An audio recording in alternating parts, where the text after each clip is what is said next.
الحق من ربك فلا تكن من الممترين.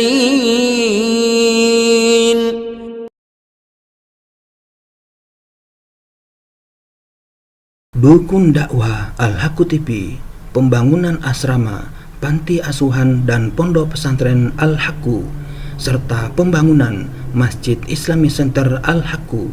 Salurkan donasi Anda melalui Bank Syariah Indonesia dengan nomor rekening 7726170370 dengan kode bank 451 atas nama Muhammad Rais, pengasuh panti asuhan dan pondok pesantren Al-Haqqu.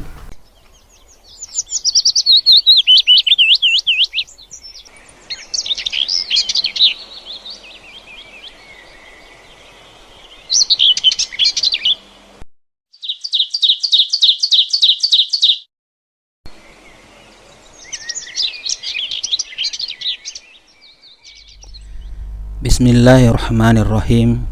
Assalamualaikum warahmatullahi wabarakatuh. Alhamdulillahi rabbil alamin. Wassalatu wassalamu ala nabiyyina Muhammadin wa ala alihi wa ashabihi ajma'in. Amma ba'du. Para sobat Al-Haqqu TV dimanapun Anda berada, alhamdulillah kita bersua kembali dalam acara penyampaian materi Sirah Nabawiyah yang ditulis oleh Asy-Syaikh Shafiur Rahman Al-Mubarakfuri dengan judul asli Ar-Rahiqul Maktum. Kali ini kita telah sampai ke bagian yang keempat dari materi ini dengan judul Gambaran Masyarakat Arab Jahiliyah. Mari kita simak bersama-sama. Bagian 4, Gambaran Masyarakat Arab Jahiliyah. Setelah membahas kondisi politik dan agama di Jazirah Arab, kini kita akan membahas secara ringkas kondisi sosial, ekonomi, dan akhlak. Kondisi sosial. Di kalangan bangsa Arab terdapat beberapa kelas masyarakat yang kondisinya berbeda satu sama lain. Hubungan seseorang dengan keluarga di kalangan bangsawan sangat diunggulkan dan diprioritaskan, dihormati dan dijaga, sekalipun harus dengan pedang yang terhunus dan darah yang tertumpah.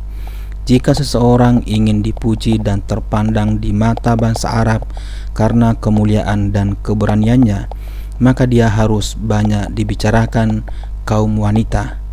Jika seseorang wanita menghendaki, maka dia bisa mengumpulkan beberapa kabilah untuk suatu perdamaian, dan jika mau, dia bisa menyalakan api peperangan dan pertempuran di antara mereka. Sekalipun begitu, seorang laki-laki tetap dianggap sebagai pemimpin di tengah keluarga yang tidak boleh dibantah dan setiap perkataannya harus dituruti. Hubungan laki-laki dan wanita harus melalui persetujuan wali wanita. Seseorang wanita tidak bisa menentukan pilihannya sendiri. Begitulah gambaran secara ringkas kelas masyarakat bangsawan, sedangkan kelas masyarakat lainnya beraneka ragam dan mempunyai kebebasan hubungan antara laki-laki dan wanita. Kami tidak bisa menggambarkannya secara detail kecuali dengan ungkapan-ungkapan yang keji, buruk dan menjijikkan. Abu Daud meriwayatkan dari Aisyah radhiyallahu anhuma bahwa pernikahan pada masa jahiliyah ada 4 macam. Pertama, pernikahan secara spontan. Seorang laki-laki mengajukan lamaran kepada laki-laki lain yang menjadi wali wanita. Lalu dia bisa menikahinya setelah menyerahkan mas kawin seketika itu pula. Yang kedua, seorang laki-laki bisa berkata kepada istrinya yang baru suci dari haid, "Temuilah fulan dan berkumpullah bersamanya." Suaminya tidak mengumpulinya dan sama sekali tidak menyentuhnya hingga ada kejelasan bahwa istrinya hamil dari orang yang disuruh mengumpulinya. Jika sudah jelas kehamilannya, maka suami bisa mengambil kembali istrinya jika memang dia menghendaki hal itu. Yang demikian ini dilakukan karena dia menghendaki kelahiran seorang anak yang baik dan pintar. Pernikahan semacam ini disebut nikah istibda. 3. Pernikahan poliandri, yaitu pernikahan beberapa orang laki-laki yang jumlahnya tidak mencapai 10 orang, yang semuanya mengumpuli seorang wanita. Setelah wanita itu hamil dan melahirkan bayinya, maka selang beberapa hari kemudian dia mengundang semua laki-laki yang berkumpul dengannya, dan mereka tidak bisa menolaknya hingga berkumpul di hadapannya.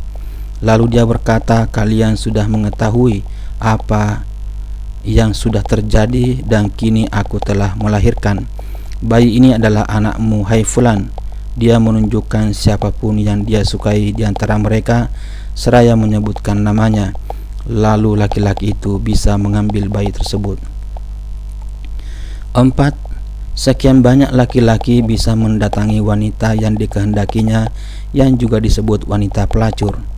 Biasanya mereka memasang bendera khusus di depan pintunya sebagai tanda bagi laki-laki yang ingin mengumpulinya. Jika wanita pelacur ini hamil dan melahirkan anak, dia bisa mengundang semua laki-laki yang pernah mengumpulinya. Setelah semua berkumpul, diselenggarakan undian. Siapa yang namanya keluar dalam undian, maka dia yang berhak mengambil anak itu dan mengaku sebagai anaknya. Dia tidak bisa menolak hal itu. Setelah Allah mengutus Muhammad sallallahu alaihi wasallam, semua bentuk pernikahan ini dihapus dan diganti dengan pernikahan ala Islam. Lihat Abu Daud, Kitabun Nikah, bab wujuhun nikah allati kana yatnakahu biha ahlul jahiliyah. Laki-laki dan wanita bisa saling berhimpun dalam berbagai medan peperangan yang disulut tajamnya mata pedang dan anak panah. Pihak yang menang dalam peperangan antara kabilah bisa menawan para wanita pihak yang kalah, lalu menghalalkannya menurut kemauannya. Namun anak-anak mereka akan mendapatkan kehinaan selama hayatnya. Di antara kebiasaan yang sudah dikenal akrab pada masa jahiliyah ialah poligami tanpa ada batasan maksimal, berapapun banyaknya istri yang dikehendaki. Bahkan mereka bisa menikahi 2 wanita yang bersaudara. Mereka juga bisa menikahi janda bapaknya, entah karena dicerai atau karena ditinggal mati. Hak perceraian ada di tangan kaum laki-laki tanpa ada batasannya. Hal ini disebutkan di dalam Al-Quran dalam surah An-Nisa ayat 22 dan 23. Perzinahan mewarnai setiap lapisan masyarakat, tidak hanya terjadi di lapisan tertentu atau golongan tertentu, kecuali hanya sebagian kecil dari kaum laki-laki dan wanita yang memang masih memiliki keagungan jiwa. Mereka tidak mau terjerumus dalam kehinaan ini. Namun kondisi orang-orang yang merdeka dalam kaitannya dengan masalah ini relatif lebih baik daripada orang awam dan hamba sahaya. Menurut persepsi umum semasa jahiliyah, perzinahan ini tidak dianggap aib yang mengotori keturunan. Abu Daud meriwayatkan dari Amr bin Shu'aib, dari bapaknya, dari kakeknya, dia berkata, ada seorang laki-laki berdiri seraya berkata, wahai Rasulullah, sesungguhnya fulan adalah anakku, karena aku pernah bersetubuh dengan seorang budak perempuan pada masa jahiliyah. Lalu beliau bersabda, tidak ada seruan seperti itu dalam Islam, urusan jahiliyah sudah punah. Kisah pertengkaran Sa'ad bin Abu Waqqas dan Abdu bin Sum'ah yang memperebutkan anak hamba perempuan Sum'ah, yaitu Abdurrahman bin Sum'ah, sudah sangat terkenal. Ada beberapa corak hubungan antara seorang laki-laki dan anak-anaknya. Di antaranya seperti dikatakan dalam sebuah syair, keberadaan anak-anak di tengah kami laksana buah hati yang berjalan di bumi. Ada pula di antara mereka yang mengubur hidup-hidup anak putrinya karena takut aib dan karena kemunafikan, atau membunuh anak laki-laki karena takut miskin dan lapar. Masalah ini telah disebutkan di dalam Al-Quran, dan janganlah kalian membunuh anak-anak kalian karena takut kemiskinan. Kami akan memberi rezeki kepada kalian dan kepada mereka. Quran Surah Al-An'am ayat 51, ayat 151. Juga disebutkan di tempat lain dalam Al-Quran, dalam Surah An-Nahl ayat 58-59, dan Al-Isra ayat 31, dan At-Takwir ayat 8. Tetapi hal ini tidak dianggap sebagai kebiasaan yang memasyarakat, sebab bagaimanapun juga mereka masih membutuhkan anak laki-laki untuk membentengi diri dari serangan musuh. Sedangkan pergaulan seorang laki-laki dengan saudaranya, anak saudaranya, dan kerabatnya sangat rapat dan dekat. Mereka hidup untuk fanatisme kabilah dan mati pula rela karenanya. Dorongan spiritual untuk mengadakan pertemuan dalam satu kabilah sangat kuat, sehingga semakin menambah fanatisme tersebut. Landasan aturan sosial adalah fanatisme rasial dan marga. Mereka menjalani kehidupan menurut pepatah yang berbunyi, tolonglah saudaramu yang berbuat zalim maupun yang dizolimi, dengan pengertian apa adanya tanpa menyelaraskan dengan ajaran yang dibawa Islam, bahwa makna menolong orang yang berbuat zalim ialah menghentikan kezalimannya. Hanya saja persaingan dalam masalah kehormatan dan perebutan pengaruh kekuasaan lebih sering menyulut peperangan antar kabilah yang sebenarnya berasal dari satu ayah dan ibu, seperti yang kita lihat antara Aus dan Khazraj, Abs dan Zubyan, Bakar dan Taklib, serta lain-lainnya. Sedangkan hubungan antara beberapa kabilah yang berbeda terputus secara total. Kekuatan mereka berbeda-beda dalam peperangan, hanya saja ketakutan dan keengganan melanggar sebagian tradisi dan kebiasaan yang mempertemukan agama dan khurafat, kadang-kadang mengecilkan api peperangan dan perselisihan di antara mereka. Dan dalam kondisi tertentu ada loyalitas, perjanjian, persahabatan, dan subordinasi yang mengharuskan beberapa kabilah yang berbeda untuk bersatu. Bulan-bulan suci benar-benar merupakan rahmat bagi mereka dan bisa membantu masukan bagi mereka. Secara garis besarnya, kondisi sosial mereka bisa dikatakan lemah dan buta. Kebodohan mewarnai segala aspek kehidupan. Khurafat tidak bisa dilepaskan, manusia hidup layaknya benda mati. Hubungan di tengah umat sangat rapuh, dan gudang-gudang pemegang kekuasaan dipenuhi kekayaan yang berasal dari rakyat, dan sesekali rakyat diperlukan untuk menghadang serangan musuh. Kondisi ekonomi mengikuti kondisi sosial yang bisa dilihat dari jalan kehidupan bangsa Arab. Perdagangan merupakan sarana yang paling dominan untuk memenuhi kebutuhan hidup. Jalur-jalur perdagangan tidak bisa dikuasai begitu saja, kecuali jika sanggup memegang kendali keamanan dan perdamaian. Sementara itu, kondisi yang aman seperti ini tidak terwujud di Jazirah Arab, kecuali pada bulan-bulan suci. Pada saat itulah dibuka pasar-pasar Arab yang sangat terkenal seperti Ukaz, Zil Majas, Majinnah, dan lain-lainnya. Tentang perindustrian atau kerajinan, mereka adalah bangsa yang paling mengenalnya. Kebanyakan hasil kerajinan yang ada di Arab seperti jahit-menjahit, menyamak kulit, dan lain-lainnya berasal dari rakyat Yaman, Hirah, dan pinggiran Syam. Sekalipun begitu, di tengah jazirah ada pertanian dan penggembalaan hewan ternak, sedangkan wanita-wanita cukup menangani permintaan. Tetapi kekayaan-kekayaan yang dimiliki bisa mengundang pecahnya peperangan. Kemiskinan, kelaparan, dan orang-orang yang telanjang merupakan pemandangan yang biasa di tengah masyarakat.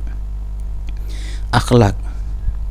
Memang kita tidak memungkiri bahwa di tengah kehidupan orang-orang jahiliyah banyak terdapat hal-hal yang hina, amoralitas, dan masalah-masalah yang tidak bisa diterima akal sehat dan tidak disukai manusia.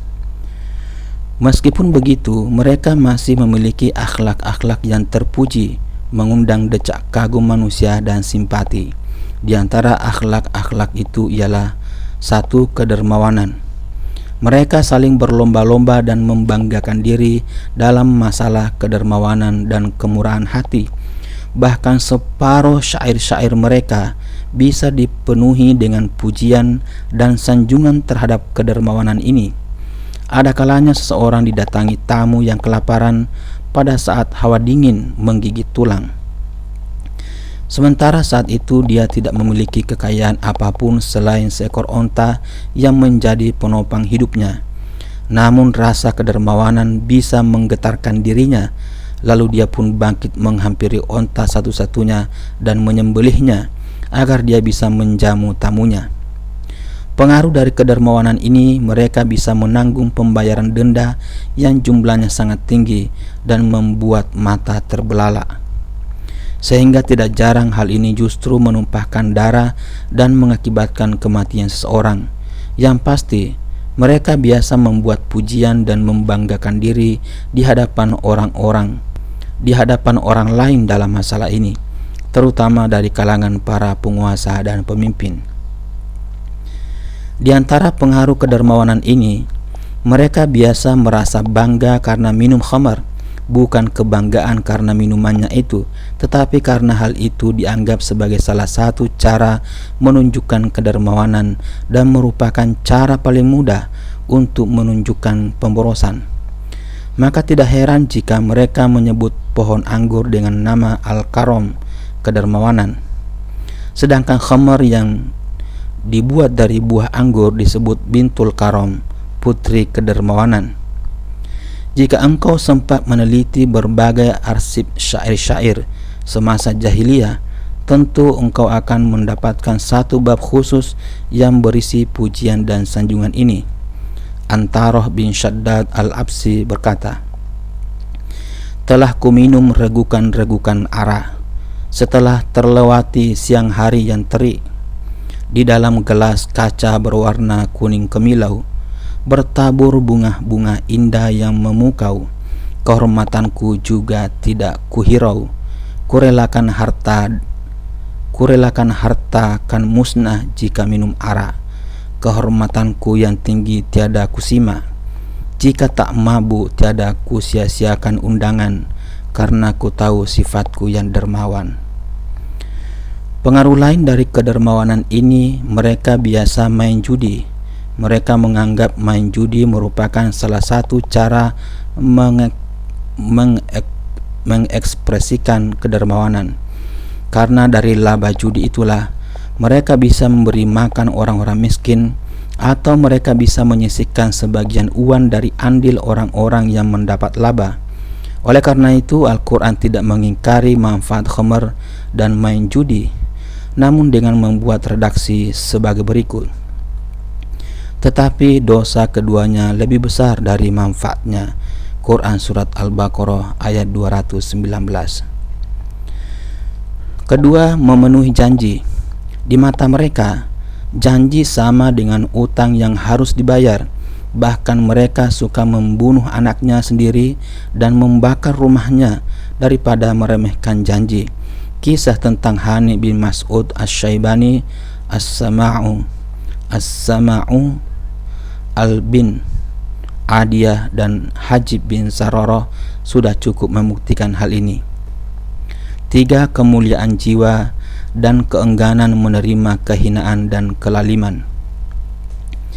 Akibatnya mereka bersikap berlebih-lebihan dalam masalah keberanian, sangat pencemburu dan cepat naik darah. Mereka tidak mau mendengar kata-kata yang menggambarkan kehinaan dan kemerosotan, melainkan mereka bangkit menghunus pedang, lalu pecah peperangan yang berkepanjangan. Mereka tidak lagi mempedulikan kematian bisa menimpa diri sendiri karena hal itu. 4. Pantang mundur. Jika mereka sudah menginginkan sesuatu yang di situ ada keluhuran dan kemuliaan, maka tak ada sesuatu pun yang bisa menghadang atau mengalihkannya. 5. Kelemah lembutan dan suka menolong orang lain. Mereka bisa Mereka biasa membuat sanjungan tentang sifat ini. Hanya saja sifat ini kurang tampak karena mereka berlebih-lebihan dalam masalah keberanian dan mudah terseret kepada peperangan. 6. Kesederhanaan pola kehidupan Badui. Mereka tidak mau dilumuri warna-warni peradaban dan gemerlapnya. Hasilnya adalah kejujuran, dapat dipercaya, meninggalkan dusta dan pengkhianatan. Kita melihat akhlak-akhlak yang sangat berharga ini di samping letak geografis Jazirah Arab merupakan sebab mengapa mereka dipilih untuk mengemban beban risalah yang menyeluruh menjadi pemimpin umat dan masyarakat manusia. Sebab akhlak-akhlak ini sekalipun sebagian diantaranya ada yang menjurus kepada kejahatan dan menyeret kepada kejadian-kejadian yang mengenaskan, toh pada dasarnya itu merupakan akhlak yang berharga yang bisa mendatangkan manfaat secara menyeluruh bagi masyarakat manusia jika mendapat sentuhan perbaikan. Maka inilah tugas Islam. Barangkali akhlak yang paling menonjol dan paling banyak mendatangkan manfaat setelah pemenuhan janji adalah kemuliaan jiwa dan semangat pantang mundur. Sebab kejahatan dan kerusakan tidak bisa disingkirkan, keadilan dan kebaikan tidak bisa ditegakkan kecuali dengan kekuatan dan ambisi seperti ini. Sebenarnya mereka masih mempunyai sifat-sifat utama selain yang kita sebutkan ini, namun bukan di sini tempat membicarakannya.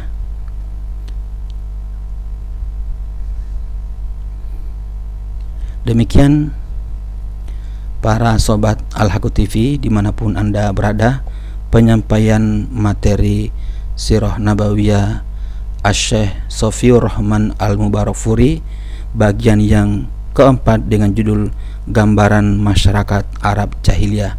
Semoga bermanfaat, lebih kurangnya mohon dimaafkan. Billahi taufik wal hidayah. Wassalamualaikum warahmatullahi wabarakatuh.